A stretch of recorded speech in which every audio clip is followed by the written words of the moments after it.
you know that redcaps in D&D actually originate from folklore? Because I didn't. The redcap is a malevolent, murderous goblin found in border folklore, which refers here to the border between Scotland and England. As you can imagine, this border has seen its fair share of warring and bloodshed, out of which stories of the redcap emerged. Similarly, in D&D, redcaps appear in the Feywild when a sentient creature satisfies its immense desire for bloodshed. When this type of bloodshed occurs and the literal blood hits the ground, what looks like little red mushrooms will start to grow until moonlight shines on them, at which point the redcaps emerge from the earth. Remember that moonlight piece, because I want to touch on that later. The redcap in traditional folklore specifically inhabits ruined castles, especially those that have seen tyranny and wickedness. The reason for its cap being red is the same in folklore and D&D lore.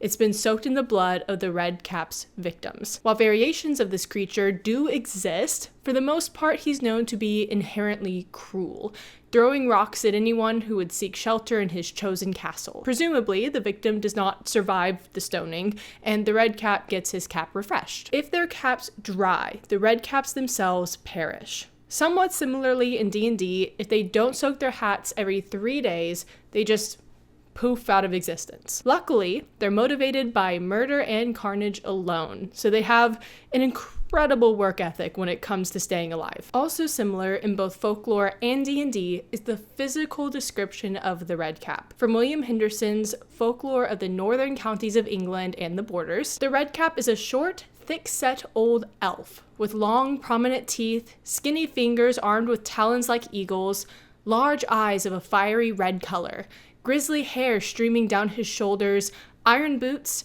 a pike staff in his left hand, and a red cap on his head. The D&D rendering basically follows this description exactly, which I do appreciate.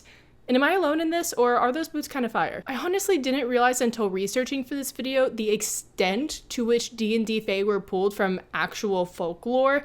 That might sound dumb given this channel, but I'm about to have a ball researching their origins and comparing the two, so subscribe if that sounds up your alley. Redcaps do have a weakness in folklore, and surprise, surprise, it's the Bible. Redcaps in D&D, on the other hand, don't seem to have any particular weakness besides the threat of simply not existing if they don't get enough blood every 3 days. But I know in a lot of fairy folklore in general, and probably in some home D&D games, the Fae are often vulnerable to cold iron if you're looking to update a stat sheet. But you know I have to play around with whatever creature it is I'm talking about. Make a little change or two, maybe come up with a particular encounter, I don't know. I'm just here to have a good time. Remember the moonlight thing from earlier? Bloodshed begins the process of redcap's growth, but moonlight acts as the catalyst for giving them life. With the eclipse happening this week, I was already thinking about how fascinating it would be to have one play out in a D&D setting, specifically with lycanthropy. I feel like full moons are always played up at night, but in the natural, real world, we occasionally see the moon out and about during the day. What if some random day the full moon was out and caught werewolves off guard, turning them when they didn't expect to be turned? Similar to lycanthropy, I think it would be fun for redcaps to be revitalized whenever they encounter moonlight. In my head, this could work 2 ways. On full moons, redcaps increase in strength and bloodlust, maybe even growing in size or gaining an additional ability. Or they increase in strength every night, as long as the moonlight can touch them. If that's the case, the increase probably wouldn't be as intense as it would be with just a full moon mechanic in place, and you could also rule that they have to be in the moonlight itself, not inside or in the shadows. You'd have to decide how exactly that works and to what extent their abilities are improved or amplified. Personally, I like the idea of them being strengthened specifically in the moonlight, regardless of its intensity, but that they have to remain within its light. A moment for the Wild Beyond the Witch lights. If you're DMing that campaign, you probably know that redcaps exist in 2 of the 3 splinter realms of Prismere. In the first, a redcap's in charge of the kitchen, and in the second, redcaps are in the process of either growing or hiding in a garden, disguised as mushrooms. But there aren't any in the 3rd realm. If they were affected by moonlight though, and in this realm the moon is a pretty big deal, seeing as an eclipse is the only way to defeat Indolin Moongrave permanently, having redcaps by her side would be an incredible addition in a combat with her. Think about it. They would already make a dangerous minion, and redcaps as written often work for hags as long as they're paid-in victims. If creating a representation of an eclipse works for allowing the party to permanently kill the hag, then it might as well strengthen the redcaps fighting alongside her. It would make sense that in her most vulnerable moment, she planned on having sidekicks that would then grow in power. She'd hire these guys on purpose. And normally, it wouldn't be that helpful to have them around, seeing as her realm is in a permanent storm. No moonlight can reach them, but an artificial representation of the moon might as well function in that way for them too. Why not?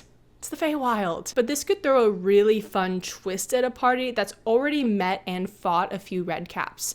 It's basically a video game leveling system. Especially if you have a bigger party like I did, 6 players to be exact, all of whom strategize like crazy and blow my enemies out of the water if I let them, then it would be smart to beef up a fight with Indolin. Even if you're not playing Witchlight, I feel like any sort of encounter with these creatures could really be bolstered by adding just one element like that. Redcaps are Fey creatures, and to me, the Feywild should be a realm of magic and whimsy and danger. But there aren't really that many highly dangerous Fey creatures written into D&D, besides the obvious ones like hags or archfey. I like that redcaps could be highly dangerous in the moonlight specifically, when a party might be worrying about werewolves, listening for howls rather than the clanking of iron boots. I also like the idea of redcaps as singular monsters. I see them traveling in groups in D&D, which helps with balanced combat depending on the size and level of a party. And when I suggest this, know that it's truly just an idea and not one that I think is necessarily better than the current group structure. But if you have a fondness for original folklore, you may have noted that redcaps tend to be viewed in the singular in those stories. They lay low in castles and strike alone, often attacking individual travelers. You could leave a redcap stats alone, or you could make it one singular, more powerful version of what's already written. If you do, maybe your party is staying in a Fey town on their travels, or with some individual hospitable Fey creature, and it warns them of the path ahead. It tells them that though they may find a seemingly abandoned castle at just about the right time to take a rest, turn in for the night, they should not enter there. They must keep going and find a new camping spot. This creature may not know why, but those who take refuge in that abandoned place never emerge from it in the morning. A party is bound to be curious, and that's where they could discover and fight a larger, more dangerous redcap. It would maybe feel like a troll encounter if you really push size and fury here, but with the other notable redcap features. Then, if they do defeat it, they have the run of the place, and a good warning tale that comes with it that might help them secure the location as theirs. They don't have to tell anyone they cleared out the danger. Of course, those are just my ideas, so I'd love to hear what you think or what you've come up with on your own, and feel free to like, subscribe, hit the bell, or don't. It's your life. I'll just take it super personally.